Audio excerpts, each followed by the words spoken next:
many people who make a lot of transactions in the bank, and many of them don't even know how much cash they are depositing or withdrawing. Then they make FDs without limit, even over 10 lakhs or 15 lakhs in a year.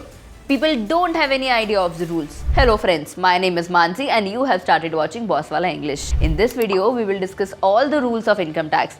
I'll talk about all the parameters that you must keep in mind so that you may never receive notice from the income tax department. A myth is going around in the reels and on the internet in general that we shouldn't open more than 2 savings accounts. So we will discuss about that and we'll see what are the rules of the RBI regarding the maximum number of saving accounts a person can have. We will also learn the maximum amount with which we can open a fixed deposit in a year. Similarly, when we deposit or withdraw cash in a bank, this is very important for those who have their own businesses like a grocery store or a departmental store and so on, where the cash transaction is high. So almost every day they go to the branch to deposit or withdraw cash. So we will see what's the income tax rules regarding the limit of yearly deposit and withdrawal amount so that we don't get the notice from the IT department.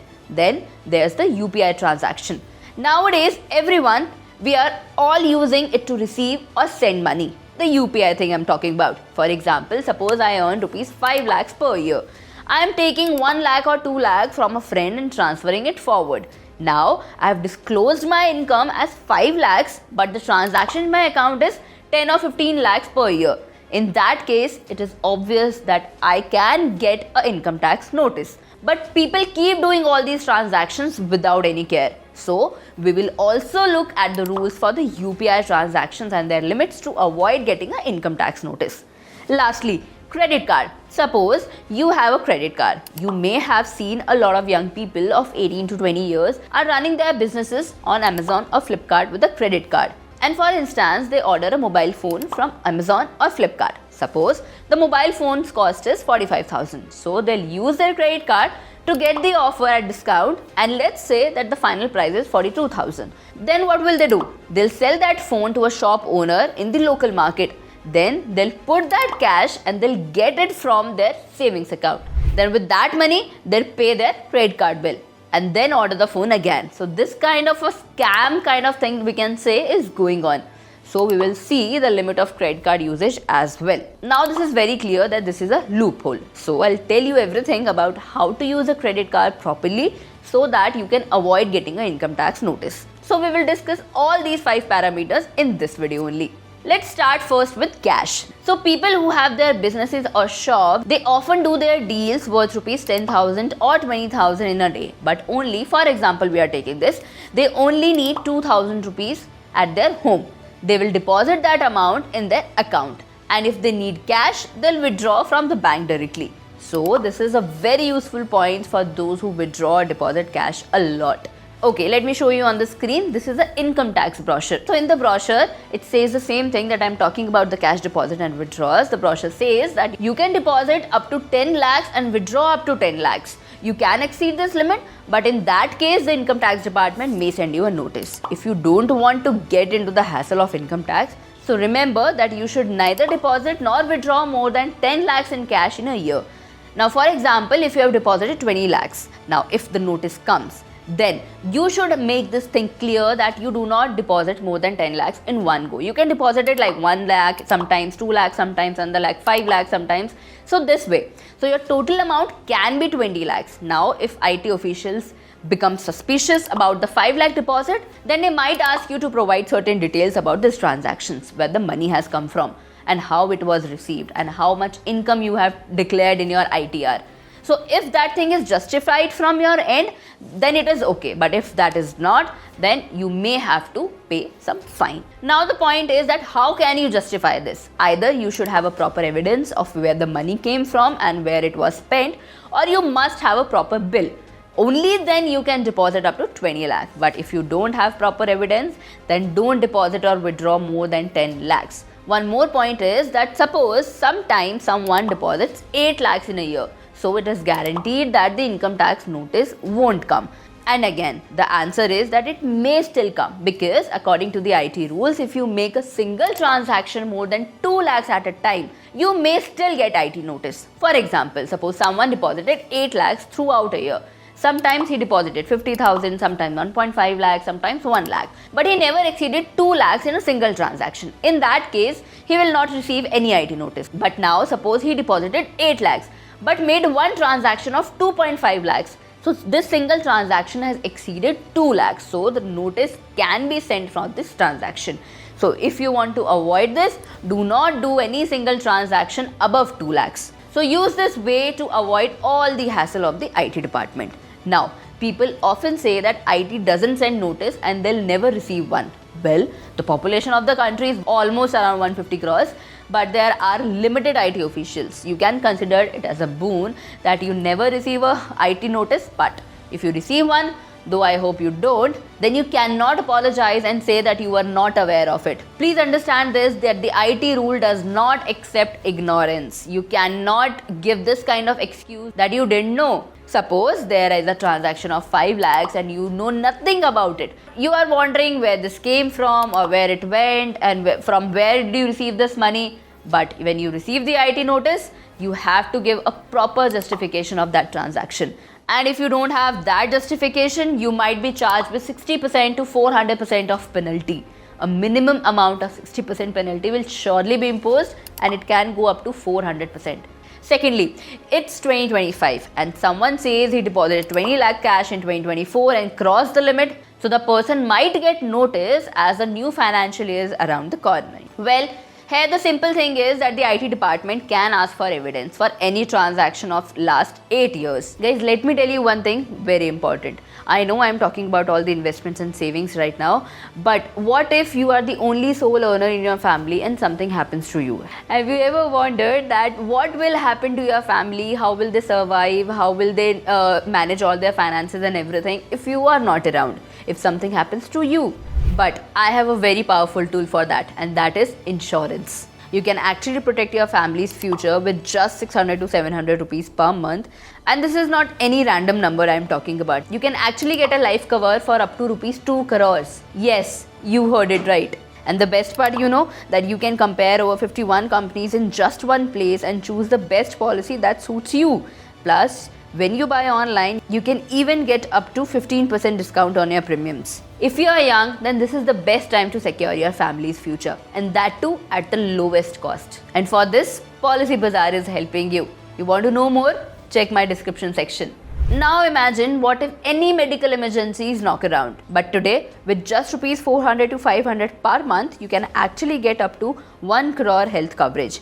You can compare policies over 51 companies in one place and choose what's best for you. What I love the most is the claim support. It's very fast, just 30 minutes claim assistance. Plus, if you are planning for a family, here's the bonus. Even maternity benefits are covered with just 3 months waiting period. Even if someone is 5 or 6 months pregnant, they can still buy or get covered. It's rare to get such benefits, but Policy Bazaar has it. Want to explore more? Check out the link in my description, because I want you to stay protected and stay ahead. Okay, so let's get back to the topic, and we were talking about credit card bill payment. So we will see how can we use the credit card to get rid of the income tax notice. Now suppose you have a credit card, then you have to pay the bill for that also. So if you want to pay the bill online and if the bill is more than 10 lakhs, then you might get income tax notice. But if you pay the bill by depositing cash in the branch, and if you deposit more than 1 lakh to pay the bill, then also you might get an income tax notice. There is one more thing. For example, your credit card bill's amount is rupees 8 lakh in a year. In that case, would you get an income tax notice? You might get one. Let's assume that you have filed an ITR of rupees 5 lakh and your credit card bill is worth 8 lakhs rupees. This might sound illogical, right? It means that you have earned 5 lakhs rupees and you have spent 8 lakhs rupees from the credit card. 35 lakh का तो हमारा investment है, तो 36 लाख का घाटा कैसे हो गया? So, the income tax department will definitely inquire about this. You must be spending on other things apart from your credit card bill. So, it cannot be justified that you spend more than you are earning. It can only be justified if you pay a higher amount of ITR. If you file an ITR worth rupees 10 lakh and spend 8 lakh from the credit card, then it can be justified. But if you have filed a lower amount of ITR and spend more than from the credit card, you cannot justify that. I've already talked about this in the beginning. Secondly, there are many uses of credit card as well. As soon as they get some cash, they deposit in their savings account. And from that saving account, they will pay the credit card bill. So this is a loophole and they start running all the same business again and again. This way they are depositing a lot of cash in their savings account. So there are higher chances of getting an income tax notice. And they are also using their credit cards a lot. They don't have their current account also. They make all the transactions from the savings account. Once they get income from the income tax department, they will not be able to justify themselves. They will be in trouble just to earn rupees 2000. I hope you understand what I want to say. If you want to do these kind of businesses, there is no problem. But you just need a current account for all these things and get a business credit card. Because the day the bank comes to know that you are misusing their credit card or doing some business which is not aligned with their credit card, the bank will itself block your credit card. Because there are certain credit cards which are only made for individual usage and not for business purposes. For business purpose, you need to open a current account. Before moving forward to the video, let me tell you that there is this amazing app. Since I'm talking about income tax notices, all your savings, all your investments and everything. So this app can help you. The name is Bosswala. To download the app, you just need to click on my channel profile or description and you will find the link, because this app is very helpful if you want to start your business, if you want to learn anything about farming, if you want to learn your investment practices or something, your savings things, anything related to your personal finance journey, everything is there in this app. And you can get 500 plus courses in your favorite language as well. And there is this amazing offer going on right now. In just 999 for the whole year, you'll get the access to all the courses. So do not forget to download the app. The link is there in my description and channel profile. Let's move on to the video now. So these are very important things, guys. I hope you understand. We are not in an era of 2000. We all know that our government is very strong now. Next comes the maximum fixed deposit. If you get a fresh fixed deposit of more than 10 lakhs, then you might get an income tax notice. Some middle class families in India hardly save rupees 1.5 lakhs in a year. Suppose they earn 4 lakhs and save 1.5 lakhs after spending all the expenses, so they can get an FD done. These hard-working families don't spend on alcohol, cigarettes or other things. So they are able to save money. Suppose they save 1.5 lakhs in 10 years. Now rupees 1.5 lakhs is a lump sum amount and they deposit it in the bank. Now let's assume that this 1.5 lakh has been renewed. So they got a fresh FD in the bank. Suppose they receive now 15 lakhs in the year of 2025. That is after 10 years. So they have saved this 1.5 lakhs in 10 years. So they won't get a IT notice because they are saving only 1.5 lakhs. Because according to the new income tax rules, those who earn up to 12 lakhs in a year, they don't need to pay any tax. As they were earning only 4 lakhs and saving 1.5 lakhs, so they don't need to pay any income tax because they don't fall under the category of taxpayer. Now suppose they have another 15 lakhs and they got a new FD of rupees 10 lakh in 2025. Then they will be questionable and may get an income tax notice. The reason is that they have got a new FD of 10 lakhs.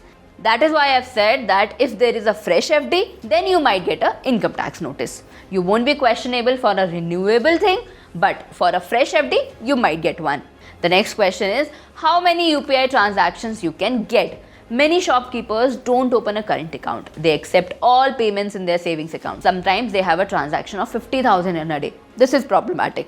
If one makes a UPI transaction of more than 10,000 in a saving account, he will get a notice from the income tax department. For this, he should open a current account and get a QR code for that account. Then he can make transactions of any amount. If you run a business from your savings account and make transactions worth more than 10,000 in a day, you might get the notice from income tax department. The next question is how many savings account one can open. So there are no such strict rules on the number of accounts from RBI. It depends on your choice. Many people say that you shouldn't open more than 2 accounts. These are myths. All the banks follow RBI guidelines. RBI does not set any strict rules on the number of accounts that one can open. The IT department won't send you any notice for opening multiple accounts. The same rule is applicable for credit cards. As per the RBI guidelines, one can have any number of credit cards. There are rules on how much you can spend on credit cards. So it won't be a problem if you have multiple credit cards. Now we will talk about savings account. So RBI says that you can have multiple savings account, but there shouldn't be any suspicious activity from them. The transaction should not be related to any illegal activity or smuggling. If so, then it will be a matter of concern. Suppose you earn 25,000 in a month. If you want to divide it across multiple accounts, then it won't be a problem. And if it is your hard-earned money, then there won't be any problem. Hence, you can have multiple accounts. So I would suggest that ideally you can have 2 or 3 accounts, but more than that, it will be difficult for you to manage multiple accounts, So you can open 2 or 3 savings accounts. Now, there are also some accounts which require to have a minimum balance of 10,000. So the debit card for all those accounts will require you to pay some annual fees as well. So having more accounts will increase your expenses, but having more than one account can be helpful too. Now suppose you have 1 lakh in your only savings account. It might get scammed, or you might get any link or something on your mobile phone, and by clicking on them you might lose your money. So it's better not to put all your eggs in one basket, like we say for all the investments and saving purpose. It's better to divide your money and put different money in different accounts. So these were certain things that you should consider if you do not want any income tax notice. I hope you like this video. Do not forget to subscribe to the channel, and if you like the video, do share it with all your friends. Bosswala. Be the boss.